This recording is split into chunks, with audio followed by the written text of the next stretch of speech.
Because you know what's coming now is the flash mobs. Now, I warned of this many moons ago. I was on the record talking, I think, about flash mobs. I'm unsure. Now, the flash mob is not nearly as fun as it sounds. What it is a gang of 20 or 30 people, and they run into Nordstrom's, which would be fine because no one cares about faceless corporations like Nordstrom's, right? Kind of. But they beat the people in the Nordstrom, so that's not good. So the flash mobs come in, and they're not, a lot of people try to make them out to be like fun, theatrical events where people are just kind of like striking a death blow to capitalism by grabbing a few handbags. But they're beating the people at Nordstrom's. They're attacking them. They're hurting security guards. They're hurting people that work at Nordstrom's. It's not good. And Seth Rogen thinks it's good. Seth Rogen thinks it's good. And Seth Rogen, do you know what he did recently? Seth Rogen drove a few people over to Casey Neistat's house to rob his car. Seth Rogen is facing backlash after downplaying YouTuber Casey Neistat's experience with car theft. Casey Neistat has children. He had a piñata or something in the back of his car. Something like that, yeah. Party favors, decorations. I believe so, yeah. All right. So somebody robbed them. Yeah, here, I got the thread right here. And Casey was unhappy. And he tweeted, so our cars got robbed this morning because Los Angeles is a crime-riddled third world shithole of a city. Well, that's a lot, but hey. He goes, but tremendous appreciation and gratitude to the hardworking officers at LAPD West, who not only arrested the motherfucker, but they got all of our stolen goods back. So that's Casey Neistat taking the terribly popular position of calling out LA for being crime-ridden and then also saying, hey, thanks to the cops, which a lot of people do not love. Hey, thanks to the cops. And then Seth Rogen says, dude, I've lived here for 20 years. You're nuts. Haha. It's lovely here. Don't leave anything valuable in your car, in it. It's called living in a big city. So Seth Rogen's whole point is like, hey, man, relax. And Casey goes, I can still be mad, though, right? I feel so violated. Seth Rogen goes, you can be mad, but I guess I don't personally view my car as an extension of myself. And I've never really felt violated any of the 15 or so times my car was broken into.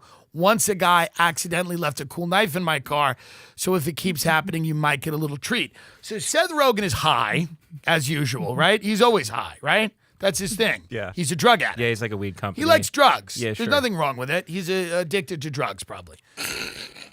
I mean, there's nothing wrong with that, but that seems to be what his thing is, right? He sells weed. So he doesn't care about people. Seth Rogen would be robbing cars if he wasn't an actor, probably. That's kind of what this comes down to. Seth Rogen's like, hey, man, I'd be breaking into your car if I wasn't an actor who was a funny guy. And Seth Rogen's made some great movies. Sure. But, I think Seth Rogen's kind of like, I really, empathize with whoever stole your daughter's party decorations out of your car.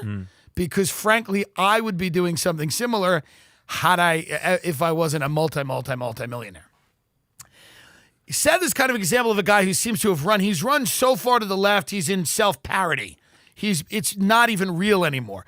He's unable to make a point that doesn't descend into some type of parody because he's so on another planet that I understand people going, Casey, you're overstating it. LA is not a third world shithole. Most of it might be. Some of it is. But not all of it, right? You can't say all of it, sure. right?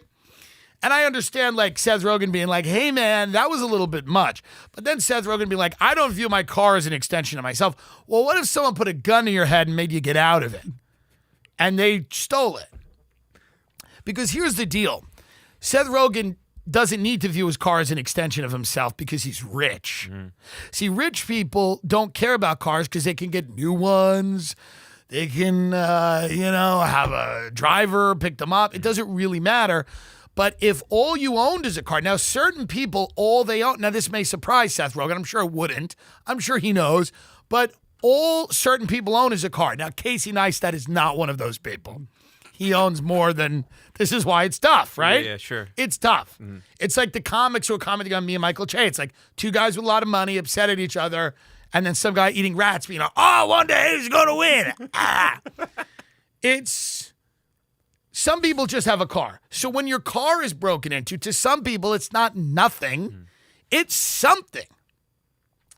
I remember when all I had was my car, and I would do cocaine and get in accidents. And it's upsetting when you are coked out of your face and drunk and you smash up your car and it's all you own. It's a big deal. So I can only imagine how I would have felt if someone broke into it, because I was devastated when I smashed a total of 5 cars. And that was very sad. But Seth has to understand that not everybody has a real estate portfolio and projects they care about. You know, Seth is lucky. Like, we're lucky. We get to do something we like. We have projects.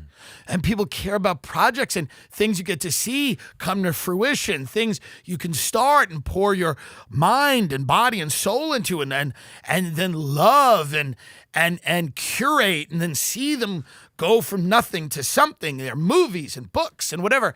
And not everyone has that. Some people literally just have a Chevy Cruze, and they're proud of it. And they work their ass off for it. So if somebody walks by and smashes it and grabs their shit out of it, they're going to be upset.